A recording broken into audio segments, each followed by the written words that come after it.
கர்த்தர் இந்த செப்டம்பர் மாத வாக்குத்தத்த ஆராதனையை ஆசீர்வதிக்கும்படி நாம் ஜெயிப்போம்.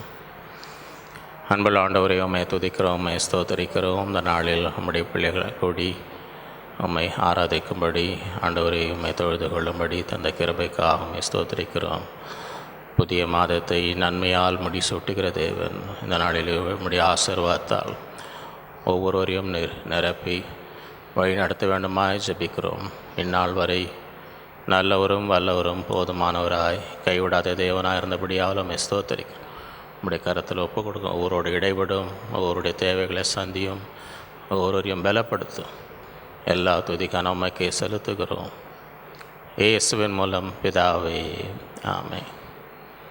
நம்முடைய பாட்டு புஸ்தகத்திலே 427வது பாடலை பாடி நாம் தேவனை மகிமைப்படுத்துவோம்.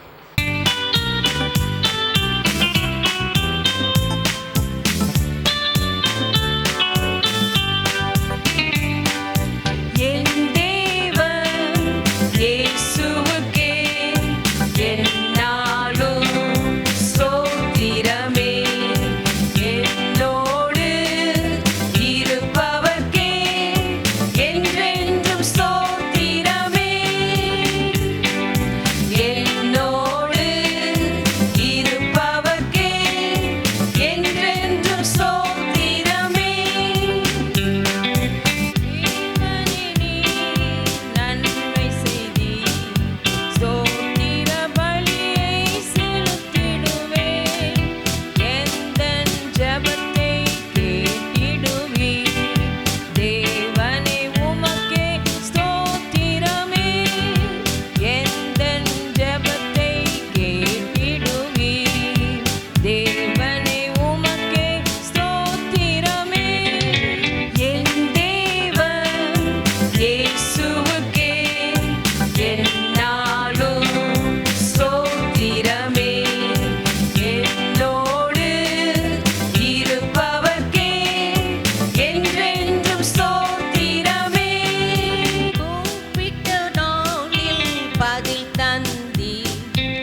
ஒரு ஆங்கில பாடலை பாடுவோம்.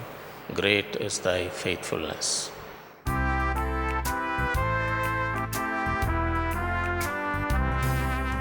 Great is thy faithfulness, O God my Father. There is no shadow of turning with thee. Thou changest not, the compassions they fail not. As thou hast been, thou forever will be. Great is thy faithfulness, great is thy faithfulness. Morning by morning, new mercies I see. All I have needed, thy hand hath provided. Great is thy faithfulness, Lord, unto me. Summer and winter and springtime and harvest, sun, moon and stars in their courses above, join with all nature in manifold witness to thy great faithfulness, mercy and love. Great is thy faithfulness, great is thy faithfulness. Morning by morning, new mercies I see. All I have needed, thy hand hath provided. Great is thy faithfulness, Lord, unto me. இந்த நாளிலே நாம் September மாத வாக்குத்தத்த செய்தியை நாம் தியானிப்போம். இந்த செய்தியின் தலைப்பு Heavenly Rains, Experiencing Showers of Blessing. பரலோக மழைகள், ஆசீர்வாத மழைகளை நம்முடைய வாழ்க்கையிலே அனுபவிப்பது. இந்த தலைப்பின் கீழே 7 சத்தியங்களை நாம் தியானிக்கப் போகிறோம். முதலாவது, ரெயின் ஆஃப் ரைச்சியஸ்னஸ். கர்த்தர் நம்மீது நீதியின் மழையை நம்மீது ஊற்றுவார். அதற்குரிய வசனங்களை நாம் வாசிக்க கேட்போம். ஓசியா 10:12. நீங்கள் நீதிக்கென்று விதை விதையுங்கள், தயவு கொத்ததாய் அறுப்பு அருங்கள், உங்கள் தரிசு நிலத்தை பண்படுத்துங்கள். கர்த்தர் வந்து உங்கள் மேல் நீதியை வர்ஷிக்க பண்ண மட்டும் அவரை தேட காலமாயிருக்கிறது. யோபு 5:8-12. ஆனாலும் நான் தேவனை நாடி என் நியாயத்தை தேவனிடத்தில் ஒப்புவிப்பேன். ஆராய்ந்து முடியாத பெரிய காரியங்களையும் எண்ணி முடியாத அதிசயங்களையும் அவர் செய்கிறார். தாழ்ந்தவர்களை உயரத்தில் வைத்து துக்கிக்கிறவர்களை ரட்சித்து உயர்த்துகிறார். அவர் பூமியின் மேல் மழையை வர்ஷிக்க பண்ணி வெளி நிலங்களின் மேல் தண்ணீர்களை வருவிக்கிறார். தந்திரக்காரரின் கைகள் காரியத்தை முடிய நடத்தக்கூடாதபடிக்கு அவர்களுடைய உபாயங்களை அவர் அபத்தமாக்குகிறார். சங்கீதம் 9:1-10. கர்த்தாவே, என் முழு இருதயத்தோடும் உம்மை துதிப்பேன், உம்முடைய அதிசயங்களை எல்லாம் விவரிப்பேன். உம்மில் மகிழ்ந்து களி கூறுவேன். உன்னதமானவரே, உமது நாமத்தை கீர்த்தனம் பண்ணுவேன். என் சத்துருக்கள் பின்னாக திரும்பும்போது உமது சமூகத்தில் அவர்கள் இடருண்டு அழிந்து போவார்கள். நீர் என் நியாயத்தையும் என் வழக்கையும் தீர்த்து நீதியுள்ள நியாயாதிபதியாய் சிங்காசனத்தின் மேல் வீற்றிருக்கிறீர். ஜாதிகளை கடிந்து கொண்டு துன்மார்க்கரை அழித்து அவர்கள் நாமத்தை என்றென்றைக்கும் இல்லாதபடி குலைத்து போட்டீர். சத்துருக்கள் என்றென்றைக்கும் பாழாக்கப்பட்டார்கள். அவர்கள் பட்டணங்களை நிர்மூலமாக்கினீர். அவர்கள் பேரும் அவர்களோடே கூட ஒழிந்து போயிற்று. கர்த்தரோ என்றென்றைக்கும் இருப்பார். தம்முடைய சிங்காசனத்தை நியாய தீர்ப்புக்கு ஆயத்தம் பண்ணினார். அவர் பூச்சக்கரத்தை நீதியாய் நியாயம் தீர்த்து சகல ஜனங்களுக்கும் செம்மையாய் நீதி செய்வார். சிறுமைப்பட்டவனுக்கு கர்த்தர் அடைக்கலமானவர், நெருக்கப்படுகிற காலங்களில் அவரே தஞ்சமானவர். கர்த்தாவே, உம்மை தேடுகிறவர்களை நீர் கைவிடுகிறதில்லை. ஆதலால் உமது நாமத்தை அறிந்தவர்கள் உம்மை நம்பி இருப்பார்கள். இந்த வசனங்களை பார்க்கும்பொழுது தேவன் தம்முடைய நீதியை இந்த நாட்களிலே நம்மீது மழையை போல ஊற்றுகிறவர். ஆகவே இந்த நாட்களில் கர்த்தர் அவரை அதிகமாய் தேட வேண்டும், அவருடைய சமூகத்தை நாட வேண்டும். நீதிக்கென்று விதை விதையுங்கள். நாம் நீதியின் விதைகளை விதைக்கும்போது அறுவடையாக கர்த்தர் அதை நமக்கு கட்டளையிடுவார். தேவனை தேடி என் நியாயத்தை தேவனிடத்திலே ஒப்புவிக்கும். ஆகவே இந்த நாட்களில் அதிகமாக தேவனை தேட வேண்டும். காரணம், ஒரு நீதியை மழையைப் போல நம் மீது ஊற்றுகிற தேவன், அவர் நீதி உள்ள நியாயாதிபதி. ஆக அவரை நாம் தேடி நம்முடைய நியாயத்தை தேவனிடத்தில் ஒப்பு கொடுக்கும் பொழுது அவர் என்ன செய்கிறார்? ஆராய முடியாத பெரிய காரியங்களும் எண்ணி முடியாத அதிசயங்களையும் செய்கிறார். தாழ்ந்தவர்களை உயரத்தில் வைத்து துக்கிக்கிறவர்களை ரட்சித்து வைத்தார்.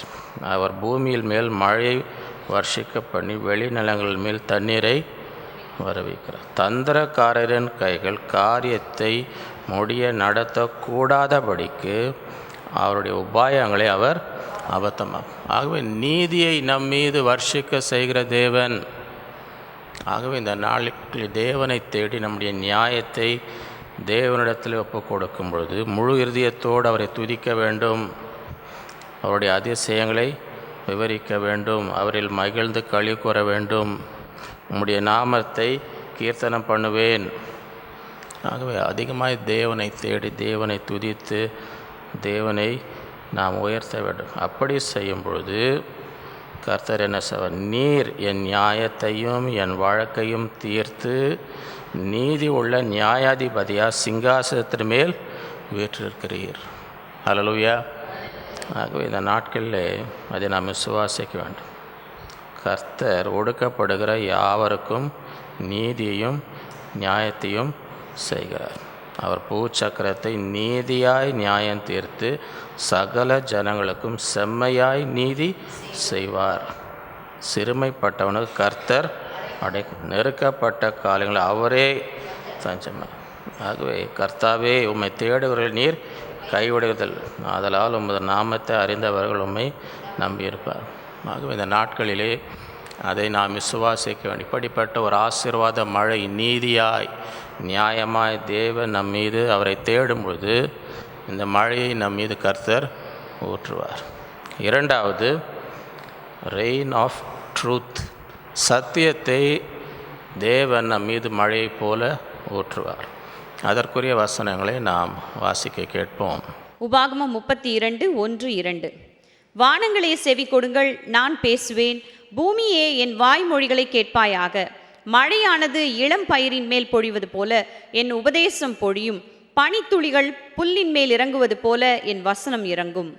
ஏசாயா 55:10-11. மாரியும் உறைந்த மழையும் வானத்திலிருந்து இறங்கி அவ்விடத்துக்கு திரும்பாமல் பூமியை நனைத்து அதில் முளை கிளம்பி விளையும்படி செய்து விதைக்கிறவனுக்கு விதையையும் புசிக்கிறவனுக்கு ஆகாரத்தையும் கொடுக்கிறது எப்படியோ அப்படியே என் வாயிலிருந்து புறப்படும் வசனமும் இருக்கும். அது வெறுமையாய் என்னிடத்துக்கு திரும்பாமல் அது நான் விரும்புகிறதை செய்து நான் அதை அனுப்பின காரியமாகும்படி வாய்க்கும். யோவான் 16:7-15. நான் உங்களுக்கு உண்மையை சொல்லுகிறேன், நான் போகிறது உங்களுக்கு பிரயோஜனமாயிருக்கும். நான் போகாதிருந்தால் தேற்றரவாளன் உங்களிடத்தில் வரார். நான் போவேனே ஆகில் அவரை உங்களிடத்திற்கு அனுப்புவேன். அவர் வந்து பாவத்தை குறித்தும் நீதியை குறித்தும் நியாய தீர்ப்பை குறித்தும் உலகத்தை கண்டித்து உணர்த்துவார். அவர்கள் என்னை விசுவாசியாதபடியினாலே பாவத்தை குறித்தும், நீங்கள் இனி என்னை காணாதபடிக்கு நான் என் பிதாவினிடத்திற்கு போகிறபடியினாலே நீதியை குறித்தும், இந்த உலகத்தின் அதிபதி நியாயம் தீர்க்கப்பட்டதினாலே நியாய தீர்ப்பை குறித்தும் கண்டித்து உணர்த்துவார். இன்னும் அநேக காரியங்களை நான் உங்களுக்கு சொல்ல வேண்டியதாயிருக்கிறது. அவைகளை நீங்கள் இப்பொழுது தாங்க மாட்டீர்கள். சத்திய ஆவியாகி அவர் வரும்போது சகல சத்தியத்திற்குள்ளும் உங்களை நடத்துவார். அவர் தம்முடைய சுயமாய் பேசாமல் தாம் கேள்விப்பட்டவைகள் யாவையும் சொல்லி வரப்போகிற காரியங்களை உங்களுக்கு அறிவிப்பார். அவர் என்னுடையதில் எடுத்து உங்களுக்கு அறிவிப்பதினால் என்னை மகிமைப்படுத்துவார். பிதாவினுடையவைகள் யாவும் என்னுடையவைகள், அதனாலே அவர் என்னுடையதில் எடுத்து உங்களுக்கு அறிவிப்பார் என்றேன். மத்தேயு 7:24-25. ஆகையால் நான் சொல்லிய இந்த வார்த்தைகளை கேட்டு இவைகளின்படி செய்கிறவன் எவனோ அவனை கன்மலையின் மேல் தன் வீட்டை கட்டின புத்தியுள்ள மனுஷனுக்கு ஒப்பிடுவேன். பெருமழை சொரிந்து பெருவெள்ளம் வந்து காற்று அடித்து அந்த வீட்டின் மேல் மோதியும் அது விழவில்லை, ஏனென்றால் அது கன்மலையின் மேல் அஸ்திபாரம் போடப்பட்டிருந்தது. யோவான் 8:32. சத்தியத்தையும் அறிவீர்கள், சத்தியம் உங்களை விடுதலையாக்கும் என்றார். இந்த வசனங்களை பார்க்கும்பொழுது ஆண்டவர் சத்தியத்தை மழையைப் போல நம் மீது விழப்பண்ணுவார். அவர் பேசுகிற வார்த்தைகள், அவருடைய உபதேசத்தை நம் மீது அவர் ஊற்றுகிறார்.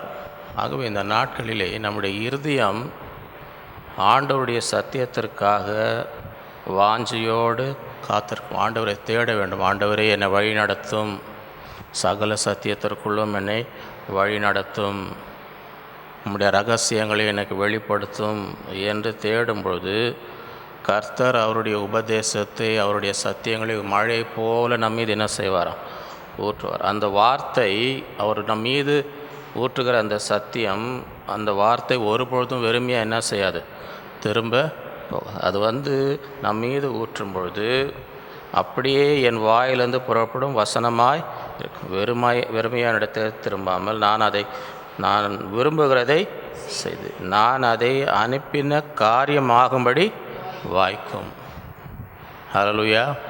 அப்போ இந்த நாட்களில் நாம் ஒரு தாகம் இருக்க, ஆண்டவரே உம்முடைய சத்தியங்களை எனக்கு வெளிப்படுத்தும், சகல சத்தியத்திற்குள்ளும் என்னை நடத்தும் என்று வாஞ்சிக்கும்போது ஒரு மழையை போல் என்ன செய்வார்? ஊற்று. அந்த சத்தியம் வெறுமையாக என்ன செய்யாது? திரும்ப எதற்காக நமக்கு அனுப்பினாரோ அந்த காரியத்தை அது என்ன செய்யும்? நிறைவேற்றும். ஆகவே தேவன் சத்திய ஆவியானவர் அதற்காக நமக்கு கொடுத்திருக்கிறார். அவர் வரும்பொழுது சகல சத்தியத்திற்குள்ள என்ன செய்வார்? உங்களை நடத்துவார். அந்த சத்தியத்தை அறியும் பொழுது சத்தியம் உங்களை விடுதலையாக்கும். எப்படிப்பட்ட சூழ்நிலையிலே நாம் இருந்தாலும் ஆண்டவருடைய சத்தியம், ஆண்டவருடைய உபதேசம், ஆண்டவருடைய வசனம் மழையை போல நம் மீது ஊற்றப்படும் போது என்ன செய்யும்? அந்த சத்தியம் நம்ம என்ன செய்யும்? விடுவிக்கும். எப்படிப்பட்ட சூழ்நிலையில் இருந்தாலும் அதிலிருந்து விடுவிக்கிற வல்லமை சத்தியத்திற்கு இருக்குது. ஆகவே அந்த சத்தியங்களை கேட்டு அதன்படி செய்யும் பொழுது ஆண்டவர் என்ன சொல்கிறார்? நான் சொல்லி அந்த வார்த்தைகளை கேட்டு இவைகளை செய்கிறவன் எவனோ அவன் கன்மலையின் மேல் தன் வீட்டை கட்டின புத்தி உள்ளவன். அப்படி தன் வாழ்க்கையை, தன் குடும்பத்தை கட்டும்பொழுது வசனம் சொல்லுது, பெருமழை சொரிந்து பெருவெள்ளம் காற்று அடித்து அந்த வீட்டில் மோதியும் அது விழவில்லை. ஏனென்றால் அது கன்மலையின் மேல் அஸ்திபாரம் போட்டு. ஆகவே இந்த நாட்களில் இந்த சத்தியம் மழை போல நம் மீது ஊற்றப்படும் பொழுது அந்த சத்தியத்தின் மீது நாம் வாழ்க்கை கட்டப்பட்டிருந்தால் உலகத்தில் எப்படிப்பட்ட காரியங்கள் நடந்தாலும், நம்முடைய வாழ்க்கையில் எப்படிப்பட்ட சூழ்நிலைகள் நடந்தாலும் நாம் எப்படி இருப்போம்? உறுதியாய் நிற்போம். காரணம், சத்தியம் என்ற கன்மலையின் மீது நம் வாழ்க்கை கட்டப்பட்டிருக்கிறது. ஆகவே இந்த நாட்களிலே நாம் ஆண்டவரே சத்தியத்தை மழையை போல இருதயத்திலே ஊற்றும். ஏனென்றால் அந்த சத்தியம் என்ன செய்யும்? விடுவிக்கும். மூன்றாவது, ரெயின் ஆஃப் த ஸ்பிரிட். தேவன் தம்முடைய ஆவியானவரை மழையை போல நம் மீது ஊற்றுவார். அதற்குரிய வசனங்களை நாம் வாசிக்க கேட்போம். யோவேல் 2:23-29. சீயோன் குமாரரே, உங்கள் தேவனாகிய கர்த்தருக்குள் மகிழ்ந்து களி கூறுங்கள். அவர் தக்கபடி உங்களுக்கு முன்மாரியை கொடுத்து உங்களுக்கு முன்மாரியையும் பின்மாரியையும் ஏற்கனவே வர்ஷிக்க பண்ணுவார். களங்கள் தானியத்தினால் நிரம்பும், ஆலைகளில் திராட்சரசமும் எண்ணெயும் வழிந்தோடும். நான் உங்களிடத்தில் அனுப்பின என் பெரிய சேனையாகிய வெட்டுக்கிளிகளும் பச்சை கிளிகளும் முசுக்கட்டை பூச்சிகளும் பச்சை புழுக்களும் பட்சித்த வருஷங்களின் விளைவை உங்களுக்கு திரும்ப அளிப்பேன். நீங்கள் சம்பூர்ணமாக சாப்பிட்டு திருப்தி அடைந்து உங்களை அதிசயமாய் நடத்தி வந்த உங்கள் தேவனாகிய கர்த்தருடைய நாமத்தை துதிப்பீர்கள். என் ஜனங்கள் ஒருபோதும் வெட்கப்பட்டு போவதில்லை. நான் இஸ்ரவேலின் நடுவில் இருக்கிறவர் என்றும் நானே உங்கள் தேவனாகிய கர்த்தர், வேறொருவர் இல்லை என்றும் அறிந்து கொள்வீர்கள். என் ஜனங்கள் ஒருபோதும் வெட்கப்பட்டு போவதில்லை. அதற்கு பின்பு நான் மாம்சமான யாவர் மேலும் என் ஆவியை ஊற்றுவேன். அப்பொழுது உங்கள் குமாரரும் உங்கள் குமாரத்திகளும் தீர்க்க தரிசனம் சொல்லுவார்கள். உங்கள் மூப்பர் சொப்பனங்களையும் உங்கள் வாலிபர் தரிசனங்களையும் காண்பார்கள்.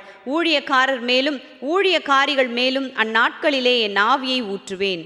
இந்த வசனங்களை பார்க்கும்பொழுது ஆண்டவர் என்ன சொல்லுகிறார்? முன்மாரியை கொடுத்து உங்களுக்கு பின்மாரியும் ஆண்டவர் என்ன செய்வார்? வர்ஷிக்க பண்ணுவார். ஆகவே இந்த நாட்களிலே தேவன் தம்முடைய ஆவியை நம் மீது ஊற்ற வேண்டும் என்று வாஞ்சையாய் இருக்கிறார். அப்படி தேவ ஆவியினால் நாம் நிரப்பப்பட்டு இருக்கும் பொழுது வசனம் சொல்லுது, நாம் எப்படி இருப்போம்? களஞ்சங்கள் தியானத்தினால் நிரம்பும், ஆலைகள் திராட்சரச எண்ணெயும் வழிந்தோடும். வழிந்தோடுனா என்ன அர்த்தம்? குறைவு இருக்காது. நீங்கள் சம்பூர்ணமாய் சாப்பிட்டு திருப்தி அடைந்து உங்களை அதிசயமாய் நடத்தி வந்த உங்கள் தேவனுடைய கர்த்தருடைய நாமத்தை துதிப்பீர்கள். என் ஜனங்கள் ஒருபோதும் வெட்கப்பட்டு போவதில்லை. எத்தனை பேருக்கு சம்பூர்ணமாக சாப்பிட்ணுன்னு பசியும் பட்னியமாக இருக்கணும்னு யாருக்குன்னா ஆசை இருக்குதா? ஆண்டவர் சொல்லுகிறார், நான் என் முன்மாரியையும் பின்மாரியும் உங்கள் மீது ஊற்றும் பொழுது உங்கள் களஞ்சங்களை என்ன செய்யும்? நிரம்பும். திராட்சரசம் என்னெல்லாம் வழிந்து ஓடும். நிரம்பி வழியும்படி. நிரம்பி வழியும்படின்னா என்ன அர்த்தம்? உங்கள் தேவையும் சந்திக்கப்படும். நீங்கள் மற்றவங்களுக்கும் என்ன செய்ய முடியும்? உதவி செய்ய முடியும்.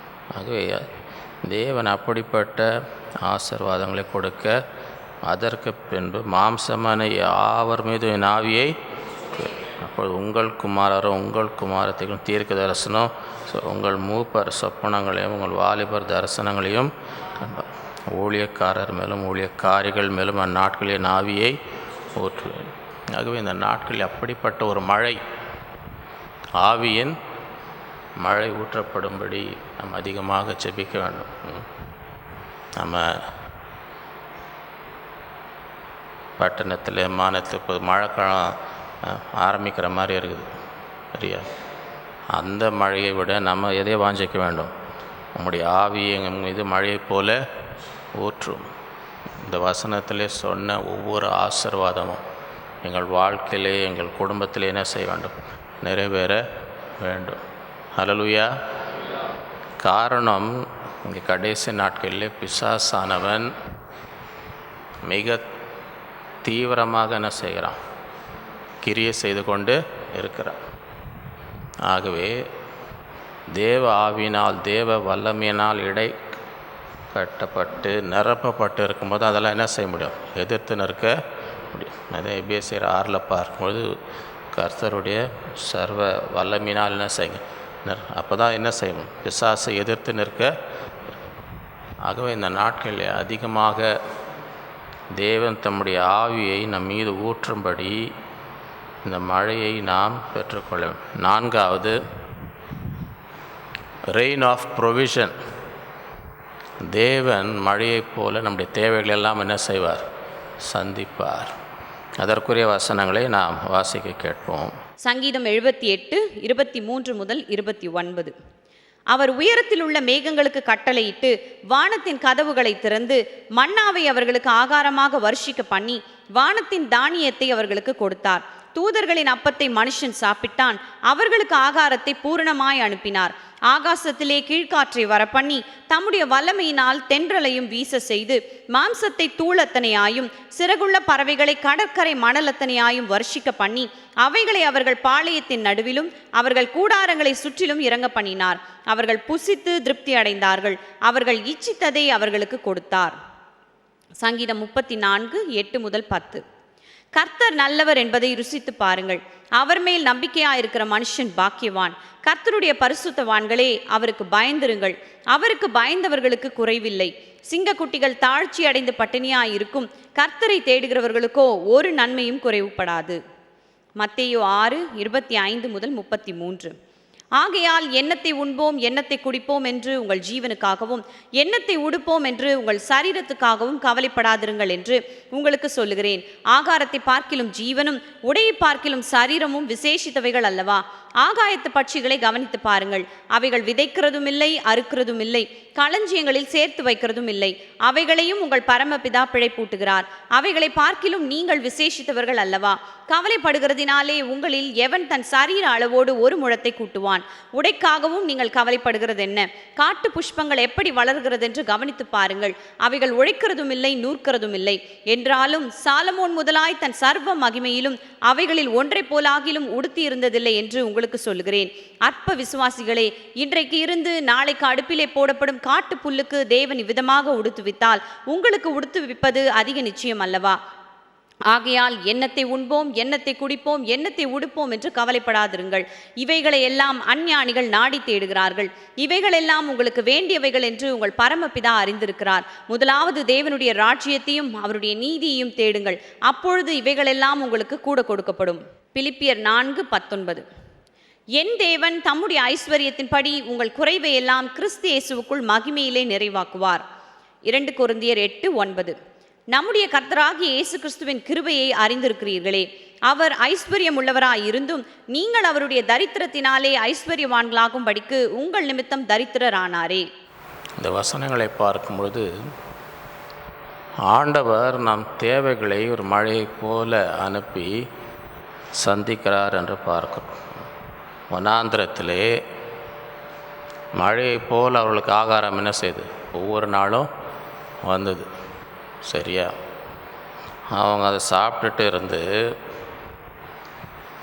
வனாந்திரத்தில் சாப்பாடு கிடைக்குது அதுக்கே நன்றியாக இருப்போம் அப்படின்னு இல்லாமல் எவ்வளோ நாள் நாங்கள் வெஜிடேரியனாக இருக்கிறதுன்னு சொன்னாங்க. எவ்வளோ நாள் வெறும் இது இந்த மண்ணாவை சாப்பிட்னு இருக்கிறது அப்படின்னு வனாந்திரத்தில். சரி, அங்கே எதுவுமே கிடையாது, கடை இல்லை, ஒன்றுமே இருக்குது. ஆனாலும் இவங்களுக்கு மழையை போல் இறங்குது சாப்பாடு. அது கூட பத்தலைன்னு எங்களுக்கு மாம்சம் வேணும் நாங்கள். அது வசனம் அதை அங்கேயும் என்ன செய்ய காற்றை அடிக்க வைத்து வனாந்திரத்திலே அவங்களுக்கு அந்த கேட்ட ஆகாரத்தையும் ஆண்டவர் என்ன செய்தாராம், கொடுத்தார். ஆகவே அதான் வசனம் சொல்லுது, சிங்கக்குட்டிகள் தாழ்ச்சி அடைந்து கர்த்தரை தேடுவோருக்கு ஒரு நன்மையும். காட்டுக்கு ராஜான்னு எதை சொல்லுவாங்க, ராஜாவுடைய குட்டி அது. சரியா, ராஜாவுடைய குட்டிக்கு எல்லாம் சம்பூர்ணமாக வகை வகையாக விழும் நினச்சின்னு இருக்கலாம். ஆனால் அந்த காட்டுக்கு ராஜாவாகிய சிங்கக்குட்டிகளே என்ன ஆகுமா, தாழ்ச்சி அடைந்து பட்டினியாக இருக்கும். கர்த்தரை தேடுவோருக்கு ஒரு நன்மையும். ஆக இந்த நாட்களில் அதிகமாக நாம் தேவனை தேடும் பொழுது வசனம் என்ன சொல்லுது, கர்த்தரை தேடுவோருக்கு ஒரு நன்மையும். உலகத்தில் நம்மை சுற்றி இருக்கிற மக்களுடைய சூழ்நிலை எப்படி இருந்தாலும் தேவன் தம்மை தேடுகிறவர்களுக்கு குறைவில்லாமல் காப்பார். நம்ம தேசத்தை சுற்றி இருக்க தேசம்லாம் பயங்கர பற்றாக்குறையில் சென்று கொண்டு இருக்கிறாங்க. நம்ம தான் நடுவில் இருக்கிறோம். நம்ம சுற்றி இருக்க தேசம்லாம், இந்த பக்கம் தேசம் கீழே இருக்க தேசம் பயங்கர பற்றாக்குறையில் இருக்கிறாங்க. ஒரே கலவரம். இது இந்த பக்கம் ஒரே வெள்ளம்லாம் அடிச்சு நம்மக்கிட்ட இப்போ காசு கேட்டுன்னு இருக்கிறாங்க. நம்மளும் ரெடியாக இருக்கிறாங்க எல்லாத்துக்கும் கொடுக்கறதுக்கு. சரியா, சுற்றிலும் பற்றாக்குறை. எப்படிப்பட்ட பற்றாக்குறை சூழ்ந்திருந்தாலும் வசனம் கர்த்தரை தேடுவோருக்கு ஒரு நன்மையும். ஆகவே வரப்போகிற நாட்கள் உலகத்தில் எப்படி இருந்தாலும், எப்படிப்பட்ட சூழ்நிலை இருந்தாலும், சுற்றிலும் எப்படி இருந்தாலும் நம்ம என்ன செய்யணும், கர்த்தரை நான் தேடுகிறேன், கர்த்தர் என் தேவைகளை சந்திப்பார். அந்த ஒரு விசுவாசத்தோடு தைரியத்தோடு இருக்கும். அதுதான் ஆண்டவர் எண்ணத்தை உண்போம், எண்ணத்தை கொடுத்துவோம், குடிப்போம், இதெல்லாம் அஞ்ஞானிகள் நாடி தேடு. நீங்கள் அவங்கள போல் என்ன செய்யாதீங்க. ஏன்னா உங்களுக்கு ஒரு பரமபிதா இருக்கிறார். உங்களுக்கு இவைகளெல்லாம் தேவை என்று அவருக்கு தெரியும். முதலாவது தேவனுடைய ராஜ்யத்தையும் நீதியத்தை எல்லாம் கூட கொடுக்கப்படும். அவர் ஐஸ்வரனாக இருந்து அவருடைய தரித்திரத்தினாலே நாம் ஐஸ்வரன்களாக ஆகும்படி நமக்காக என்ன செய்தாராம், தரித்திரம். ஆக தேவன் எதற்காக எல்லாவற்றையும் விட்டு இந்த உலகத்துக்கு ஒரு மாட்டு தொழுவத்தில் பிறந்து ஒரு தச்சருடைய வீட்டில் வளர்ந்து சிலுவையிலே எல்லாற்றையும் விட்டு என்ன செய்த வெறுமையாக்கி தன் ஜீவனை எதற்காக, அவருடைய தரித்திரத்தினாலே நாம் என்ன செய்யணுமா, ஐஸ்வர்யவான்களாக முடியும். ஆகவே இந்த நாட்களில் அதை விசுவாசிக்க வேண்டும். ஆண்டவரை ஒரு மழையை போல எங்கள் தேவைகள் எல்லாம் நீர் என்ன செய்வீர், சந்திப்பீர். அவருடைய மகிமையின் ஐஸ்வர்யத்தின்படி நம்முடைய குறைவெல்லாம் என்ன செய்வார், நிறைவேற்றுவார். அல்லேலூயா. 5வது ரெயின் ஆஃப் லவ். அன்பை தேவன் மழையைப் போல நம் மீது ஊற்றுவார். அதற்குரிய வசனங்களை நாம் வாசிக்க கேட்போம். ரோமர் 5:5. மேலும் நமக்கு அருளப்பட்ட பரிசுத்த ஆவியினாலே தேவ அன்பு நம்முடைய இருதயங்களில் ஊற்றப்பட்டிருக்கிறபடியால் அந்த நம்பிக்கை நம்மை வெட்கப்படுத்தாது. எபேசியர் 3:16-19. நீங்கள் அவருடைய ஆவியினாலே உள்ளான மனுஷனில் வல்லமையாய் பலப்படவும் விசுவாசத்தினாலே கிறிஸ்து உங்கள் இருதயங்களில் வாசமாயிருக்கவும் நீங்கள் அன்பிலே வேரூன்றி நிலை பெற்றவர்களாகி சகல பரிசுத்தவான்களோடும் கூட கிறிஸ்துவனுடைய அன்பின் அகலமும் நீளமும் ஆழமும் உயரமும் இன்னதென்று உணர்ந்து அறிவு கெட்டாத அந்த அன்பை அறிந்து கொள்ள வல்லவர்களாகவும் தேவனுடைய சகல பரிபூர்ணத்தாலும் நிறையப்படவும் அவர் தமது மகிமையினுடைய ஐஸ்வர்யத்தின்படியே உங்களுக்கு அனுக்கிரகம் பண்ண வேண்டுமென்று வேண்டிக் கொள்ளுகிறேன். மத்தேயு 5:43-48. உனக்கு அடுத்தவனை சிநேகித்து உன் சத்துருவை பகைப்பாயாக என்று சொல்லப்பட்டதை கேள்விப்பட்டிருக்கிறீர்கள். நான் உங்களுக்கு சொல்லுகிறேன், உங்கள் சத்துருக்களை சிநேகியுங்கள், உங்களை சபிக்கிறவர்களை ஆசீர்வதியுங்கள், உங்களை பகைக்கிறவர்களுக்கு நன்மை செய்யுங்கள், உங்களை நிந்திக்கிறவர்களுக்காகவும் உங்களை துன்பப்படுத்துகிறவர்களுக்காகவும் ஜெபம் பண்ணுங்கள். இப்படி செய்வதினால் நீங்கள் பரலோகத்தில் இருக்கிற உங்கள் பிதாவுக்கு புத்திரராயிருப்பீர்கள். அவர் தீயோர் மேலும் நல்லோர் மேலும் தமது சூரியனை உதிக்க பண்ணி நீதி உள்ளவர்கள் மேலும் அநீதி உள்ளவர்கள் மேலும் மழையை பெய்ய பண்ணுகிறார். உங்களை சிநேகிக்கிறவர்களையே நீங்கள் சிநேகிப்பீர்களானால் உங்களுக்கு பலன் என்ன? ஆயக்காரரும் அப்படியே செய்கிறார்கள் அல்லவா? உங்கள் சகோதரரை மாத்திரம் வாழ்த்துவீர்களானால் நீங்கள் விசேஷித்து செய்கிறது என்ன? ஆயக்காரரும் அப்படி செய்கிறார்கள் அல்லவா? ஆகையால் பரலோகத்தில் இருக்கிற உங்கள் பிதா பூரண சற்குணராய் இருக்கிறது போல நீங்களும் பூரண சற்குணராய் இருக்க கடவீர்கள். இந்த வசனங்களை பார்க்கும்போது பரிசுத்த ஆவியானவர் தேவ அன்பை நம்முடைய இருதயத்தில் என்ன செய்கிறாராம்? ஊற்றுகிறார். ஆகவே இந்த நாட்களில் தேவ அன்பு ஒரு மழையை போல நம்முடைய இருதயத்திலே ஊற்றப்படும்பொழுது வசனம் என்ன சொல்லுவது? அவருடைய ஆவியினாலே உள்ளான மனிதனை என்ன செய்யணும்? வல்லமையாய் பலப்படும். விசுவாசத்தினாலே கிறிஸ்து உங்கள் இருதயங்கள் வாசமாக இருக்கணும். நீங்கள் அன்பில் எப்படி இருக்கணுமா? வேரொன்றி நிலை பெற்ற. வேரொன்றி நிலை பெற்ற. வேரொன்றினா என்ன அர்த்தம்? மரம் திடீர்னு காற்று புயல விழுந்துச்சுன்னா என்ன அர்த்தம்? வேர் ரொம்ப ஆழமாக இல்லைன்னா நல்லா வேர் ஊன்றி ஆழமாய் ஒரு மரம் இருக்கும்பொழுது எப்படிப்பட்ட புயல் காற்று எடுத்து அது என்ன செய்யும்? ஆகவே வசனம் என்ன சொல்லும்? நீங்களும் எப்படி இருக்கணுமா? வேரொன்றி அன்பிலே வேரொன்றி சகல பரிசுத்தவான்களும் கூட கிறிஸ்துவனுடைய அன்பின் அகலமும் நீளமும் ஆழமும் உயரம் இன்னதென்று உணர்ந்து கொள்ளும். அறிவு கெட்டாத அந்த அன்பை அறிந்து கொள்ள வல்லவர்கள தேவனுடைய சகல பரிபூரணத்தால் நிரப்பப்படவும் அவர் தம்முடைய மகிமையின் ஐஸ்வர்யத்தை உங்களுக்கு அனுக்கிரகம் பண்ண வேண்டும் என்று வேண்டிக் கொள்ளுகிறேன். ஆகவே இந்த நாட்களிலே தேவ அன்பு நம் உள்ளத்தில் என்ன மழை போல ஓட்டும். அந்த அன்பில் வேரொன்றி நிற்கும் பொழுது அப்போ என்ன செய்ய முடியுமா? சத்துருக்களை என்ன செய்ய முடியும்? நேசிக்க முடியும். தேவ அன்பு நிரப்பப்படும் பொழுது நான் உங்கள் சத்துருக்களை சிநேகிங்கள், உங்களை சபிக்கிறவர்களை ஆசீர்வதி, உங்களை பகைக்கிறவர்களுக்கு நன்மை, உங்களை நிந்திக்கிறவர்களுக்காகவும் உங்களை துன்பப்படுத்துறவர்களுக்காகவும் ஜெபம் பண்ணுங்கள். இப்படி செய்தால் நீங்கள் பரலோகத்தில் இருக்க உங்கள் பிதாவுக்கு புத்திரராய் இருப்பீர்கள். சில பேரை பார்க்கும்போது சொல்லுவாங்க, இவங்க அவங்க அப்பா மாதிரியே இருக்கிறாரு. சில பேரை பார்க்கும்போது இப்போ அவருக்கா நீ பிள்ளைப்பா, அவர் தங்கமான மனுஷனாச்சுன்னா என்ன அர்த்தம்? உனக்கும் உங்கள் அப்பாவுக்கும் சம்மந்தமே இல்லைண்ணா, சரியா? ஆகவே ஆண்டவர் என்ன உங்களை பார்க்குறவங்க என்ன சொல்லணும்? அப்பொழுது இப்படி நீங்கள் செய்தீங்கன்னா பிதா பரலோகத்தில் இருக்க உங்கள் பிதாவுக்கு புத்திரராய். அப்போ உங்கள் பார்க்குறவங்க உண்மையாக நீ ஆண்டவருடைய பிள்ளை, ஏன்னா அவருக்கு இருக்கிற குணம் உனக்கும் இருக்குது. ஆகவே இந்த நாட்களிலே தேவ அன்பு நம்ம உள்ளத்திலே மழையை போல என்ன செய்யணும்? ஊற்றப்பட வேண்டும். ஆவியானவர் இந்த நாட்களிலே ஆண்டவரே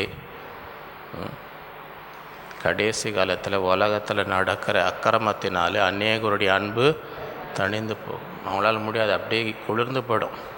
ஏன்னா அவங்க எங்கே பார்த்தாலும் அக்கிரமங்கள் அநியாயங்கள்லாம் கண்டு அவங்க இருதயம் அப்படியே குளிர்ந்து, ஆனால் முடிவு பரிந்தும் நிலை நிற்பனே. அப்படி நாம் நிற்க வேண்டும் என்றால் நம்ம இருதயத்தில் மழையைப் போல தேவ அன்பு என்ன செய்யணும்? ஊற்றப்படும். ஆகவே இந்த நாட்டில் அதை வாஞ்சிக்கு, ஆண்டவரே என் உள்ளம் குளிர்ந்து போகக்கூடாது, உங்களுடைய அன்பு மழையைப் போல என் மீது ஊற்ற வேண்டும் என்று சொல்லும் கர்த்தர் நிச்சயமாய் செய்வார். ஆறாவதாக, reign of the fear of the Lord. கர்த்தருக்கு பயப்படுகிற பயம் ஒரு மழையைப் போல தேவன் ஊற்றுவார். அதற்குரிய வசனங்களை நாம் வாசிக்க கேட்போம். 2 நாளாகமம் 17:10. யூதாவை சுற்றி இருக்கிற தேசங்களுடைய ராஜ்யங்களின் மேலெல்லாம் கர்த்தரால் உண்டான பயங்கரம் வந்ததினால் யோசபாத்தோடு யுத்தம் பண்ணாதிருந்தார்கள். 1 சாமுவேல் 11:6-7. சவுல் இந்த செய்திகளை கேட்டவுடனே தேவனுடைய ஆவி அவன் மேல் இறங்கினதினால் அவன் மிகவும் கோபம் உண்டவனாகி ஓரினை மாட்டை பிடித்து துண்டித்து அந்த ஸ்தானாதிபதிகள் கையிலே கொடுத்து இஸ்ரவேலின் நாடுகளுக்கெல்லாம் அனுப்பி, சவுலின் பின்னாலேயும் சாமுவேல் பின்னாலேயும் புறப்படாதவன் எவனோ அவனுடைய மாடுகளுக்கு இப்படி செய்யப்படும் என்று சொல்லி அனுப்பினான். அப்பொழுது கர்த்தரால் உண்டான பயங்கரம் ஜனத்தின் மேல் வந்ததினால் ஒருமனப்பட்டு புறப்பட்டு வந்தார்கள். ஏசாயா 59:19. அப்பொழுது சூரியன் அஸ்தமிக்கும் திசை தொடங்கி கர்த்தரின் நாமத்துக்கும், சூரியன் உதிக்கும் திசை தொடங்கி அவருடைய மகிமைக்கும் பயப்படுவார்கள். வெள்ளம் போல் சத்துரு வரும்போது கர்த்தருடைய ஆவியானவர் அவனுக்கு விரோதமாய் கொடியேற்றுவார். நீதிமொழிகள் 22:4. தாழ்மைக்கும் கர்த்தருக்கு பயப்படுதலுக்கும் வரும் பலன் ஐஸ்வர்யமும் மகிமையும் ஜீவனுமாம். இந்த வசனங்களை பார்க்கும் பொழுது தேவன் தம்முடைய ஜனங்களுக்காக யுத்தம் செய்து தம்முடைய ஜனங்களுக்காக வைராக்கியமாய் எழுப்பி நிற்கும் பொழுது கர்த்தரை குறித்த ஒரு பயம் அவருடைய சத்துருக்கள் மீது இறங்கும். அநேக நேரத்தில் சில தேவ பயம் இல்லாமல் துணிகரமாக செயல்படுகிறதை ஆக இப்படிப்பட்ட நேரத்திலே தேவன் தம்முடைய நியாய தீர்ப்பை, தம்முடைய கோபாக்கினை வெளிப்படுத்தும் பொழுது தேவன் தம்முடைய பிள்ளைகளுக்காக எழும்பி நின்று அவர் கிரியை செய்யும் பொழுது அதை கண்டு சத்துருக்களுக்கு என்ன வருமா? தேவ பயம். நாம் இப்படி தீமை செய்தால் தேவ கோபாக்கினை நம் மீது வரும், தேவ நியாய தீர்ப்பு நம் மீது வரும் என்ற ஒரு பயம் அங்கே. ஆகவே கர்த்தருக்கு பயப்படும் பயம் அவர்கள் மீது வரும் என்று வேதம் சொல்லுது. ஆகவே இந்த நாட்களிலே அப்படிப்பட்ட ஒரு தேவ பயம் நம்முடைய இருதயத்தில் இருக்கும் பொழுது வசன தாழ்மைக்கும் கர்த்தருக்கு பயப்படுதலுக்கும் வரும் பலன் என்னவா? ஐஸ்வர்யமும் மகிமையும் ஜீவன். ஆகவே நாம் தாழ்மையாய் தேவனுக்கு பயந்து ஜீவித்தால் அதற்கு கிடைக்கிற ஆசீர்வாதம் ஐஸ்வர்யமும் மகிமையும் ஜீவன். ஆகவே இந்த நாட்களை அந்த கூட்டத்திலே நாம் காணப்பட வேண்டும். 7வது, ரெயின் ஆஃப் ஆன்சர்ட் ப்ரேயர். நம்முடைய ஜெபங்களுக்கு ஆண்டவர் ஒரு மழையைப் போல பரலோகத்திலிருந்து பதிலை அனுப்புவார். அதற்குரிய வசனங்களை நாம் வாசிக்க கேட்போம். சங்கீதம் 145:15-21. எல்லா ஜீவன்களின் கண்களும் உம்மை நோக்கி கொண்டிருக்கிறது. ஏற்ற வேளையிலே நீர் அவைகளுக்கு ஆகாரம் கொடுக்கிறீர். நீர் உமது கையை திறந்து சகல பிராணிகளின் வாஞ்சையையும் திருப்தியாக்குகிறீர். கர்த்தர் தமது வழிகளிலெல்லாம் நீதி உள்ளவரும் தமது கிரியைகளிலெல்லாம் கிருபை உள்ளவருமாயிருக்கிறார். தம்மை நோக்கி கூப்பிடுகிற யாவருக்கும், உண்மையாய் தம்மை நோக்கி கூப்பிடுகிற யாவருக்கும் கர்த்தர் சமீபமாயிருக்கிறார். அவர் தமக்கு பயந்தவர்களுடைய விருப்பத்தின்படி செய்து அவர்கள் கூப்பிடுதலை கேட்டு அவர்களை ரட்சிக்கிறார். கர்த்தர் தம்மில் அன்பு கூறுகிற யாவரையும் காப்பாற்றி துன்மார்க்கர் யாவரையும் அழிப்பார். என் வாய் கர்த்தரின் துதியை சொல்வதாக. மாம்ச தேகமுள்ள யாவும் அவருடைய பரிசுத்த நாமத்தை எப்பொழுதும் என்றென்றைக்கும் ஸ்தோத்திரிக்க கடவது. யாக்கோபு 5:16-18. நீங்கள் சொஸ்தமடையும்படிக்கு உங்கள் குற்றங்களை ஒருவருக்கொருவர் அறிக்கையிட்டு ஒருவருக்காக ஒருவர் ஜெபம் பண்ணுங்கள். நீதிமான் செய்யும் ஊக்கமான வேண்டுதல் மிகவும் பலனுள்ளதாயிருக்கிறது. எலியா என்பவன் நம்மை போல பாடுள்ள மனுஷனாய் இருந்தும் மழை பெய்யாதபடிக்கு கருத்தாய் ஜெபம் பண்ணினான். அப்பொழுது 3 வருஷமும் 6 மாதமும் பூமியின் மேல் மழை பெய்யவில்லை. மறுபடியும் ஜெபம் பண்ணினான். அப்பொழுது வானம் மழையை பொழிந்தது, பூமி தன் பலனை தந்தது. இந்த வசனங்களை பார்க்கும்போது எல்லா ஜீவன்களின் கண்களும் உம்மை நோக்கி கொண்டு இருக்கு. ஏற்ற வேளையில் நீர் அவைகளுக்கு ஆகாரம் கொடுக்கிறீர். எல்லாரும் ஆண்டவரே என்று அவரை நோக்கி கூப்பிடும்போது, உண்மையாய் தம்மை நோக்கி கூப்பிடுவர்களுக்கு கர்த்தர் சமீபமாக இருந்து அவருடைய மன விருப்பங்களை, அவருடைய வாஞ்சைகளை கர்த்தர் நிறைவேற்றுகிறார். ஆகவே இந்த நாட்களிலே அதை விசுவாசிக்க வேண்டும். நீதிமான் செய்யும் ஊக்கமான வேண்டுதல் மிகுந்த பலனுள்ளது. எலியா கருத்தாய் ஜெபிக்கும், மழை பெய்யக்கூடாது என்று ஜெபிக்கும்போது என்ன 3 வருடம் மழை பெய்ய வேண்டும் என்று ஜெபிக்கும்பொழுது மழை பெய்தது.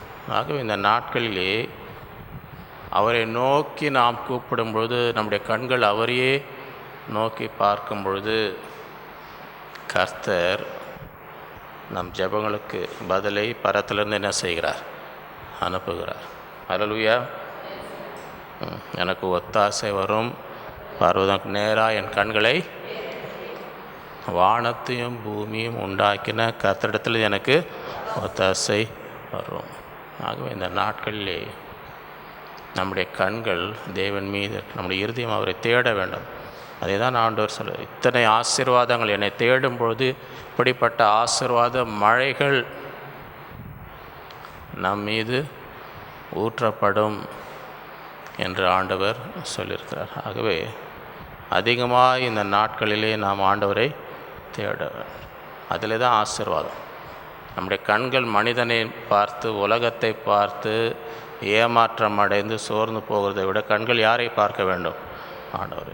நம்முடைய வாழ்க்கையில் என்னென்ன தேவைகள் இருந்தாலும் தேவனை தேடி, தேவனை நாடி நம்முடைய கண்கள் அவரையே நோக்கி பார்க்கும்போது அவரிடத்திலிருந்து ஆசீர்வாதங்கள் மழையை போல் நம் மீது வரும், நம் குடும்பத்தின் மீது வரும். ஆகவே அப்படிப்பட்ட ஆசீர்வாதங்களை சுதந்திரிக்கும்படி கர்த்தர் இந்த நாட்களிலே நமக்கு கிருபை செய்வாராக. நாம் ஜெபிப்போம்.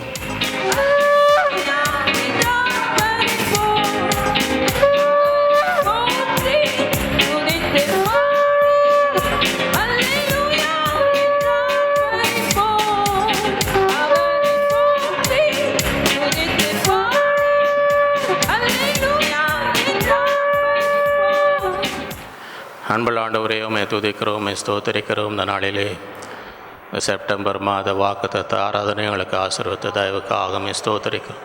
இந்த நாளிலே ஆண்டவரே, உம்மை தொழுது கொண்டு உம்மை ஆராதித்து உம்மை போற்றி ஆண்டவரே, உம்முடைய வாக்குத்தத்தங்களை உரிமை பாராட்டி உம்முடைய சத்தத்தை கேட்கும்படி தந்த கிருபைக்காக உம்மை ஸ்தோத்திரிக்கிறோம். ஆசீர்வாத மழையை உம்முடைய பிள்ளைகள் மீது ஊற்றுகிற தேவன், இந்த நாட்களிலே நாங்கள் தியானித்த ஒவ்வொரு வசனத்தின்படி பரலோகத்திலிருந்து ஒவ்வொரு குடும்பத்து மீது மழை போல தேவ ஆசீர்வாதங்கள் வந்து இறங்கபடி நாங்கள் செபிக்கிறோம். ஒவ்வொரு வாக்குத்தத்தத்தையும் நாங்கள் உரிமை பாராட்டுகிறோம். ஹல்லேலூயா. நன்மை நிறைந்த மாதம் சம்பூரணமாய் வாழும்படி கட்டளை நல்ல சுகம்பலம் தாரும். எல்லா தீமை பொல்லாப்புக்கு விலக்கி காத்து முன்னேறி செல்லும்படி எல்லா தடைகளை உயர்த்தும்படி பிள்ளைகளை இந்த நாளிலே தேவன் உயர்த்த வேண்டுமாய் நாங்கள் செபிக்கிறோம். உடைய கரத்தில் ஒப்பு கொடுக்கிறோம். எல்லா துதிக நமக்கே செலுத்துகிறோம். இயேசுவின் மூலம் பிதாவே. நம்முடைய கர்த்தராக இயேசு கிறிஸ்துவின் கிருபையும் பிதாவாகிய தேவனுடைய அன்பும் பரிசுத்த ஆவியின் அன்யோன்ய ஐக்கியம் நம் அனைவரோடும் என்றும் என்றும் சதா காலம் இருப்பதாக. என் ஆத்மாவே கர்த்தரை ஸ்தோத்திரி, என் முழுவதுமே அவருடைய பரிசுத்த நாமத்தை ஸ்தோத்திரி. என் ஆத்மாவே கர்த்தரை ஸ்தோத்திரி, அவர் செய்த சகல உபகாரங்களை மறவாதே. ஹல்லேலூயா. கர்த்தர் உங்களோடு அளவில்லாமல் ஆசீர்வதிப்பாராக.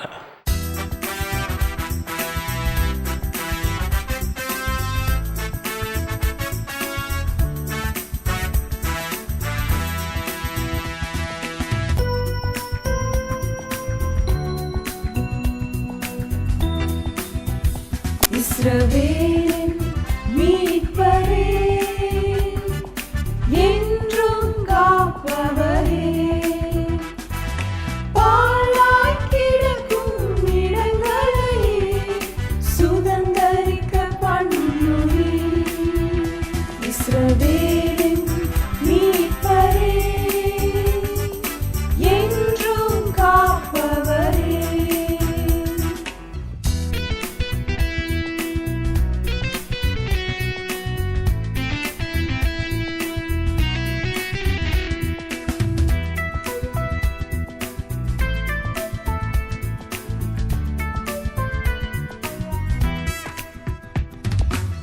தாயின் வயிற்று தெரிந்தவரே, பெயர் சொல்லி என்னை அழைத்தவரே, கரத்தின் நிழலில் மறைத்தவரே, கருத்தாய் என்னை நினைப்பவரே. இஸ்ரவேலின் மீட்பரே, என்றும் காப்பவரே.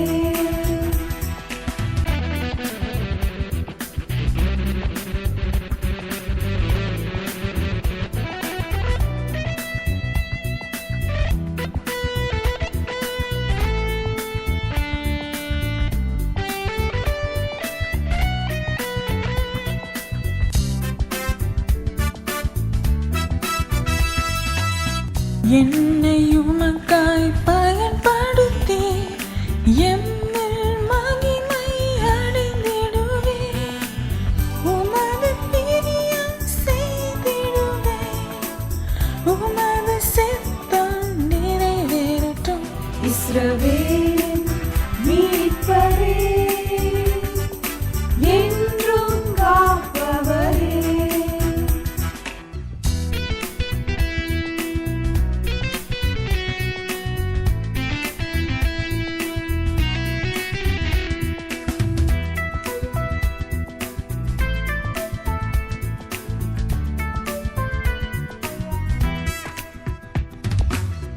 எனக்காய் என்றும் வழக்காடி இழந்த நன்மையை எமக்களிப்பீர். எந்தன் பலனே இயேசுதேவா, என்றும் துணையாயிருப்பவரே.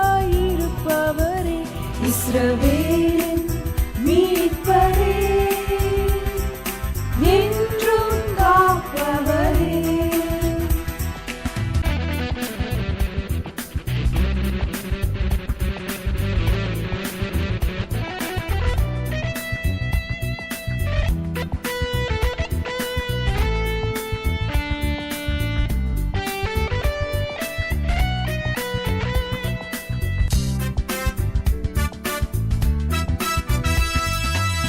உள்ளங்கையில் வரைந்தவரே, என்னை என்றும் நினைப்பவரே, இரட்சண்ய நாளில் செவி கொடுத்தீர், இரட்சகர் இயேசு எம் துணையே.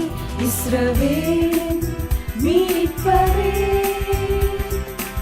என்றும் காப்பவரே,